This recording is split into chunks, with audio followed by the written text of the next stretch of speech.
हर व्यक्ति अगर मजबूत होगा तो ये देश मजबूत होगा। बाबा साहब तो बहुत बड़ी चीज है। बाबा साहब किसी एक वर्ग से जोड़कर रखे जाना भी कोई उचित नहीं है। ये हर एक वर्ग के आरबीआई की स्थापना उनके विचारों से ही बनी है। सबसे पहले तो जातीय संकीर्णताओं को तोड़ने की जरूरत है, एक दूसरे के प्रति सौहार्द की भावना रखने की जरूरत है। बाबा साहब ने सबसे महत्वपूर्ण बात ये बड़े बेटा आप पढ़ो। बहुत से विचार में मतभेदता हो सकती है। आज राजसमंद में जय भीम के नारे गूंजते सुनाई दे रहे हैं। जिस तरह से आज राजसमंद में उल्लास और आनंद दिखाई दे रहा है। अवसर आप सभी को पता है, संविधान निर्माता बाबा साहब भीमराव अम्बेडकर की जयंती है।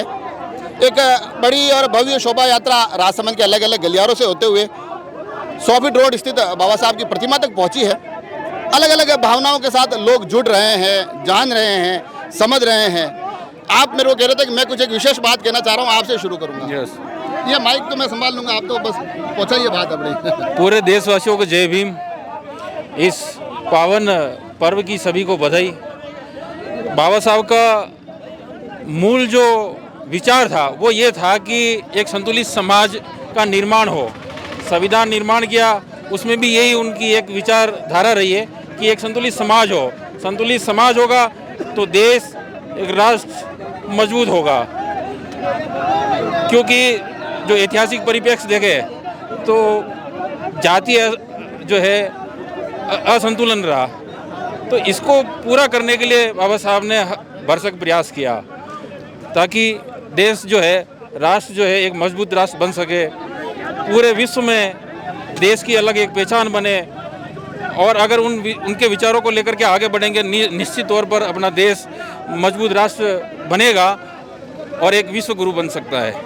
एक जो विषय मैं समझना चाह रहा था, क्योंकि सरकारों ने देश के आज़ादी के बाद से अलग अलग वादे भले ही किए हो, मगर जो बाबा साहब उस वक्त दे गए आज भी उसका मुकाबला कोई नहीं कर पा रहा है। नहीं कर पाएंगे। महामना ने बहुत सारी चीज़ें की है। जैसे मैं आपको एक उदाहरण देना चाहूँगा, आरबीआई की स्थापना उनके विचारों से ही बनी है। सरदार सरोवर बांध बना है। तो अंबेडकर साहब जैसे पढ़े हुए व्यक्ति, वो सोच और विचार आज भी महत्वपूर्ण है और हर समाज का हर पायदान ये काम कर ही रहा है और आगे भी इन पे चलती रहेगा।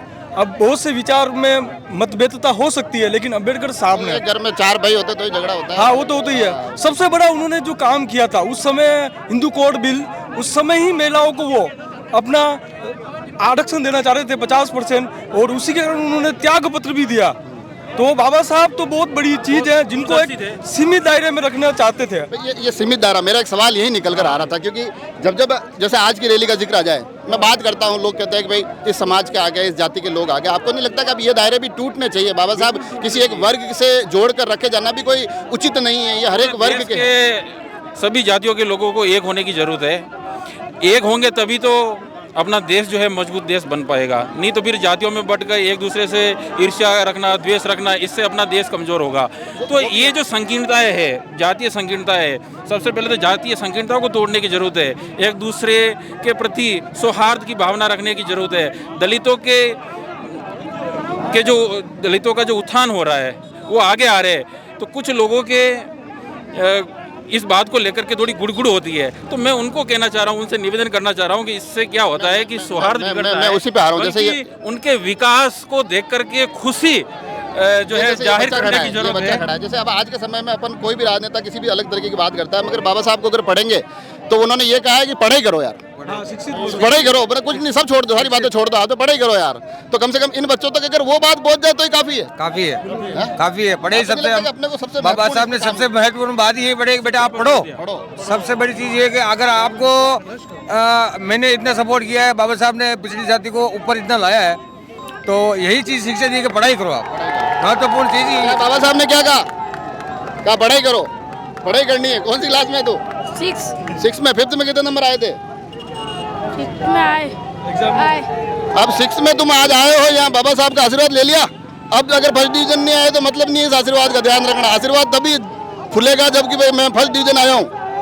ये प्रेरणा लोगों तक पहुंचनी चाहिए, बच्चों तक पहुंचनी चाहिए। क्या लगता है आपको?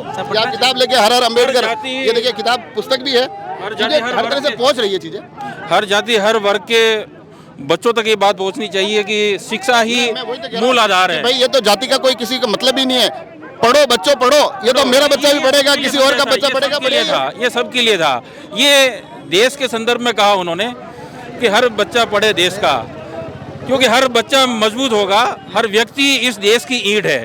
हर व्यक्ति अगर मजबूत होगा तो ये देश मजबूत होगा। हर व्यक्ति ईंट है और हर ईंट मजबूत होनी चाहिए, तभी देश मजबूत होगा। हर ईंट मजबूत होगी। सबसे बढ़िया जो मैं लगातार कह रहा हूँ कि एक जो संदेश यहाँ से निकल कर जाता है वो तमाम जातीय दायरों को एक सेकंड में इतर रखते हुए कहीं हर एक घर तक एक मैसेज पहुँचाता है कि पढ़िए, सक्षम बनिए, मजबूत बनिए और अपनी आवाज़ उठाइए।